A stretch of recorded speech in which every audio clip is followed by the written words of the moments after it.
Goodbye 2024. Andi dito na kami sa 2025.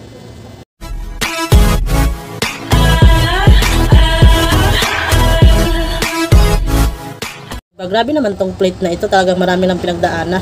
Talagang basag na talaga sa gitna. Ayan, so ito ay papalitan ko na siya ng 2025 kasi syempre nakapag-renew na tayo. Ayan, so papalitan na natin.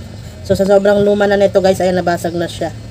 Ayan, kung ako rin naman kasi hindi ako makakali sa isang lagayan na ito kung saan ko rin ito ilalagay. Kaya ang resulta ayan. Ayan. So napuputol natin video kasi may bumibili. Ayan, kaya syempre pagbibigyan natin yun, no? Yun yung ano natin. Pinaka top priorities ito, ito ay extra lang to. Itong mga gawain na ito. Yan. Ito lang naman yung kukunin natin dyan kasi ito yung ididikit natin dito sa ating plate number. Ano ba tawag dito? Basta kayo. Plate license. Yan. Didikit siya. Ipapalit. 2025. Ayan guys, naidikit ko na. Siyempre tinanggal ko na lang yung 2024. Pero pagtanggal ko pala guys, andi dito pa rin pala yung 2023 na sticker. So, hindi ko na siya tinanggal kasi maliit lang yung number ng 2023. So, pinatong ko na lang yung 2025. Yan, umaraw na rin sa wakas. Mas maganda talaga mag-vlog kapag umaaraw kasi talagang magre-reflect yung sikat ng araw sa dito sa face. Kahit maitim ang face, hindi pa rin napaghahalataan na maitim dahil may sinag ng araw. So, yun guys, for today, yan. So, ngayon na naman nagpakita yung aking face. So, i-update ko lang kayo guys na nakapag-renew na ako ng business permit. Ayan. Business license. Ayan. So, yung BIR ko ay wala pa kasi si si sister-in-law ang nag-aasikaso. So, ipapakita ko lang sa inyo yung aking business license ngayong 2025. Ayan. Updated na yan. So, ito na siya. Ayan. Kasi ilalagay ko na to doon sa aking lagayan ng mga lisensya. Ayan, ito lang yung tatanggalin ko. So, ang sunod na tanong dyan, magkano? Magkano nga ba ang nabayaran ko ngayong 2025? Ano kasi dito sa amin? Iba na naman, hindi na naman text. Bale, QR code na naman dito sa aming Clover. Kung may taga-Clover dito na nanonood sa akin na hindi pa, siguro alam na rin naman lahat. Ito na po ang bago naming ngayon dito sa Clover. Ay nagkalukot-lukot na kasi kumuha lang ako doon ng isa para may masample. Ayan. Hindi na po siya text. Kasi kung taga dito kayo sa Clover, dito sa Surigao, nung nakaraan talaga, ang ginagawa namin sa aming business permit ay iti-text yung business name, business owner, tapos yung gross. Yan.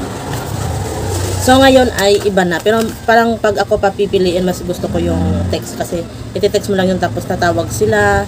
So, ayun na, malalaman na magkano na yung babayaran mo. Bale, pupunta ka na lang doon, magbabayad ka na lang. Ngayon kasi ito na yung updated naming 2025. Ganito na yung way ng pagbayad namin. Ayan. So, unang-una ay i-scan mo to. Ayan. Tapos, pag na-scan mo na for renewal, syempre ito na yung mo. Yan, basta meron doon mga instruction na meron kang pipilapan kapag na-scan mo na to. Ayan.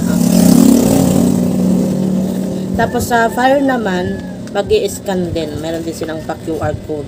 So ayan, pag na-scan mo na siya, meron daw pipilapan. Doon na. Tapos maya-maya mag-i-email na sila sa Gmail mo. So kung magkano na yung babayaran mo, mabilis lang din. Kasi ako, okay lang, pwede naman sa bahay mo na lang siyang gawin. Scan. Pero ako ay pumunta ko doon kasama yung biyanan ko. Bali, para sure na. Pumunta ako doon, gabi na kami nakauwi. Kasi ang daming tao. So, yun, doon na lang din ako nag-scan kasi nga mahina naman yung internet namin dito. So, nakadata lang kasi ako. So, doon sa munisipyo ay medyo malakas-lakas naman. So, ayan, doon nakapag-scan ako. Pag-scan nga ay merong lalabas. Tapos, pag may na siya, napilapan mo na, maya-maya lang din ay mag-i-email na sa Gmail mo. Tapos, ito na ang lalabas. Meron to dito sa aking screenshot pero ipapakita ko na lang din muna sa inyo kapag na-print na. So, ito, ipapakita ko lang sa inyo yung sample. So, ito. Pero kapag nag-email talaga sa Gmail, ay ito yung lalabas. Ayan. So, kapag nakita nila, kasi may bumili. Tapos nakipag-chismis na naman. Ayan, alam nyo naman yung tindera, kapag walang chismis, hindi nabubuhay yan. So, ayun na nga, balik na tayo dito sa aming, ganap-ganap dito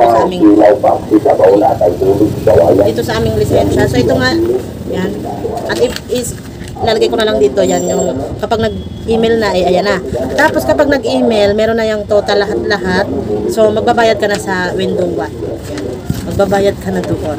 Pero sana kung alam ko lang na kung sa bahay ko lang ginawa yung pag-scan, bali pupunta na lang sana ako doon. Magbabayad na lang, madali lang naman. Pero yun, dahil hindi ko pa alam yung mga gawain, so pumunta na talaga ako doon para sure na. Tapos yun, nag-email na kung magkano yung babayaran. Bali nandoon doon, ito. Ito. So ito ang aking binayaran na. Siyempre talaga, 'di ba, pag nagle-lisensya tayo, hindi naman pababa yung ating babayaran, pataas naman talaga, 'di ba? So ito na nga ang binayaran ni Joverlyn P sa kanyang sari-sari store ngayong 2025. Yan. Hindi naman ata ito makikita, pero ayan, ipo-focus ko na lang, ayan. 4,261.62. Ayan yung aking nabayaran sa lisensya ko ngayong 2025. Oh, mga kasari, ano ba? Kumusta ba sa inyo?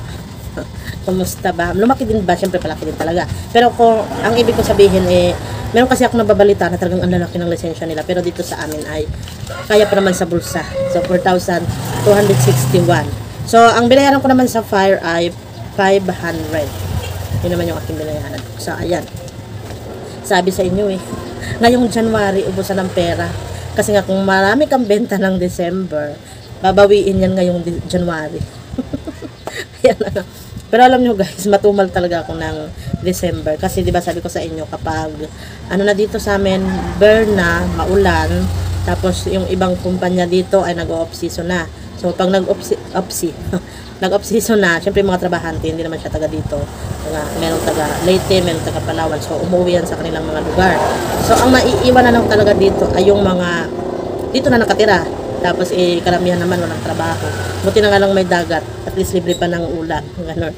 Tapos meron pang papasko dito sa amin ng bigas. Kaya medyo ano pa dito.